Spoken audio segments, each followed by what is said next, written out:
Hello, my dear children. Let us study about articles. अब articles क्या होते हैं? ए एंड द, ये तीन होते हैं आर्टिकल्स.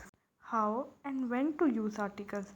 ए एंड द को हम कहाँ और कैसे यूज़ करते हैं वर्ड्स और सेंटेंस में. Let us see. This is a flower. अब फ्लावर के आगे हमने यूज़ किया है a. This is a flower. Now see, the flower is red. कौन से कलर की फ्लावर की बात हो रही है? रेड कलर की. तो क्या यूज़ करेंगे? The flower is red. See, this is an orange. हम अब ओ क्या है? वॉवल. वॉवल के आगे हम एन यूज़ करते हैं और कॉन्सोनेंट्स के आगे a. We have used a and the to point out a noun, like this is a flower and this is an orange. So in these sentences we have used a and the. Now a and the, जब हम ये तीन words use करते हैं a and the, these are used to point out a noun are called articles. ये point out करता है noun को. इन्हें हम तभी बोलते हैं articles. Article a is used before a word that begins with a consonants. ये सब है कॉन्सोनेंट्स. कॉन्सोनेंट्स के आगे हम करते हैं अ का use.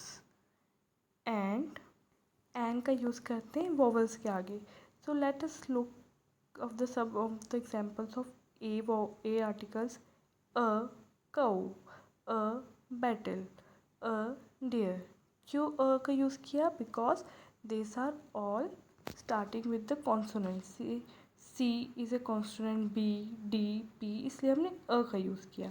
Now see the examples of an is used before a word that begin with a vowel sound और vowel words.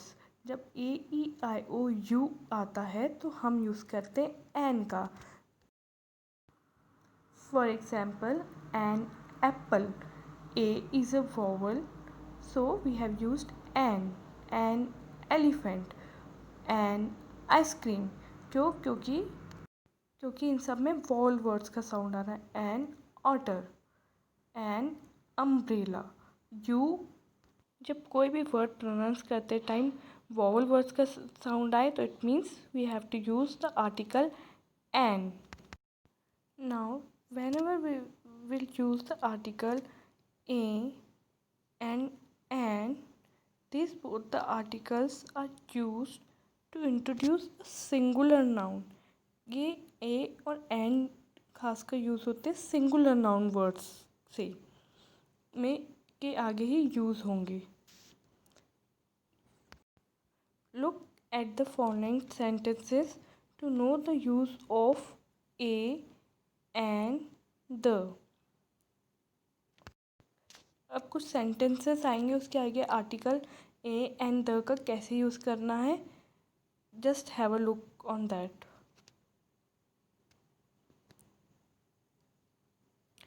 That is a stall. अब s क्या है? कॉन्सोनेंट है और सिंगुलर नाउन है. तो what we have used a. That is a stall. There is an umbrella on the stall. Umbrella का you क्या है? वोवल साउंड आ रहा है तो हमने क्या यूज़ किया? एन. और हम पर्टिकुलर एक स्टॉल की बात कर रहे हैं तो we have used the. Now articles a and are used to talk about a thing in general. जब भी हम कोई भी बात इन जनरल करें तो हम मोस्टली उस टाइम यूज़ करते हैं आर्टिकल ए और एन का. बिकॉज आर्टिकल ए और एन जो होते हैं वो इनडेफिनाइट आर्टिकल होते हैं. For example, that is a stall. There is an umbrella on the stall. Article the is used when we talk about the same noun the second time. that is about a particular thing. That is a stall. There is an umbrella on the stall. अब article the जो है वो definite article होता है जब हम कोई specific चीज़ के बारे में बात करते हैं, जैसे there is an umbrella on the stall. अब अम्ब्रेला कहाँ लगा है? स्टॉल के ऊपर, तो एक स्पेसिफिक पर्टिकुलर जगह के ऊपर लगा है, तो हमने द का यूज़ किया। Article the is also use to introduce plural noun. जैसे आर्टिकल ए और एन सिर्फ सिंगुलर नाउन के साथ लगते हैं, वैसे ही द के केस में नहीं है। द जो है वो प्लूरल नाउन के साथ भी यूज़ हो सकता है। For example the bicycles, the erasers, the ostriches, the dolls. तो द हमने प्लूरल्स के साथ भी यूज़ किया, पर ए और एन को हम प्लूरल्स के साथ यूज़ नहीं करते। So I hope you all are clear with the concept of this. So let us solve the exercise of your grammar worksheet, which is given it in your English book. So Look take at out the page grammar number worksheet 48 of that of your English book, page number 48. Dash sky. अब sky जो है पूरे world में, पूरी दुनिया में एक ही sky रहता है। क्या आपकी कॉलोनी में अलग स्काई निकलता है, मेरी कॉलोनी में, आपके फ्रेंड की कॉलोनी में अलग रहता है स्काई? पूरे इसमें एक ही स्काई रहता है। तो हम कोई जब डेफिनेट चीज़ के बारे में बात करते हैं तो क्या आर्टिकल यूज़ करते हैं? द। तो कौन सा आर्टिकल आएगा इधर? The, THE, the sky. वैसे ही डैश बर्ड। अब बर्ड का बी जो है वो वोवल है क्या? AEIOU नहीं, ये तो कॉन्सोनेंट है। तो कॉन्सोनेंट के आगे हम क्या लगाते हैं? ए। A bird. अब ये काय की पिक्चर है? एग। एग लिखा है ना। एग की स्पेलिंग कहाँ से स्टार्ट होती है? ई से। और ई क्या है? वोवल है। AEIOU, हाँ ई तो वोवल है।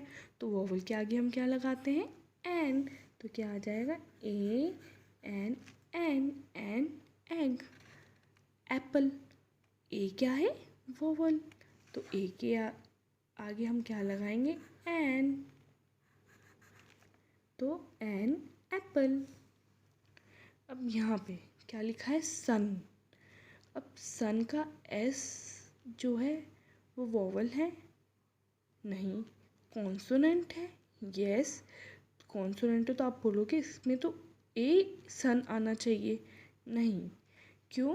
क्योंकि जब हम कोई डेफिनेट चीज़ के बारे में बात करते हैं, अब सन तो एक ही होता है। क्या 3-4 सन निकलते हैं क्या? नहीं, एक ही सन निकलता है ना। तो जब हम किसी एक पर्टिकुलर चीज़ के बारे में बात करते हैं तो हम कौन सा आर्टिकल यूज़ करते हैं? The sun, THE, the sun. Dash elephant. अब ई तो वोवल आ गया, तो बस समझ जाओ कौन सा आर्टिकल आएगा? एन। Dash car. अब आप बोलोगे जैसे सन के आगे द लगाया वैसे कार के आगे भी द लगाओ। वैसे तो कॉन्सोनेंट के आगे ए लगता है। आप बोलोगे नहीं उसके आगे क्यों लगाया, अब इसके आगे भी लगाओ। नहीं, इसके आगे इसलिए नहीं लगेगा क्योंकि कार तो बहुत सारी होती है और सन तो एक ही होता है, इसलिए द लगाया। लेकिन कार तो बहुत सारी होती है ना, कितने कलर्स की होती है और कितनी सारी कार्स होती है। तो हम इसके आगे लगाएंगे अ कार। क्यों? सी क्या है? कॉन्सोनेंट, और ये एक सिंगुलर नाउन है और डेफिनाइट नहीं है, इनडेफिनाइट आर्टिकल है अ, इसलिए हम अ का यूज़ करेंगे। इनडेफिनाइट चीज़ों के आगे हम अ का यूज़ करते हैं। तो अब आओ ये देखते हैं मून। क्या लिखा है? मून। अब आप बोलोगे मून के आगे क्या लगाएं? एन तो लग नहीं सकता क्योंकि ये वोवल नहीं है। तो क्या लगेगा? अ लगेगा? नहीं, अगेन मून क्या है? एक ही मून निकल होता है, बहुत सारे मून तो होते नहीं हैं। तो एक ही चीज़ के लिए हम कौन सा आर्टिकल यूज़ करते हैं? the moon, the sky, the sun। एक ही चीज़ के लिए जो एक फैक्ट चीज़ होती है उसके लिए हम यूज़ करते हैं द। टाइगर, अब टाइगर का टी क्या है? कॉन्सोनेंट, तो क्या यूज़ होगा? A tiger. अगेन पी क्या है? पैरेट का पी कॉन्सोनेंट, और पैरेट तो बहुत सारे होते हैं तो हम क्या यूज़ करेंगे? अब पी वॉवल तो होता नहीं है कि हम एन यूज़ करें, और ना कोई एक पर्टिकुलर चीज़ किसी पूरी दुनिया में एक ही पैरेट है, पैरेट तो बहुत सारे हैं तो हमने क्या यूज़ किया? A parrot, article a. So this was your worksheet 4, this was your class work. तो आपको आर्टिकल्स थोड़े तो क्लियर हो गए होंगे। So do practice at home in articles की, अच्छे से प्रैक्टिस करो ताकि आपको और कंसेप्ट क्लियर हो कहाँ पे अ, एन और द का यूज़ करना है। So the class work and homework of this exercises of article I will send to you as a PDF also. So till then, do practice of these articles and we will meet in next video.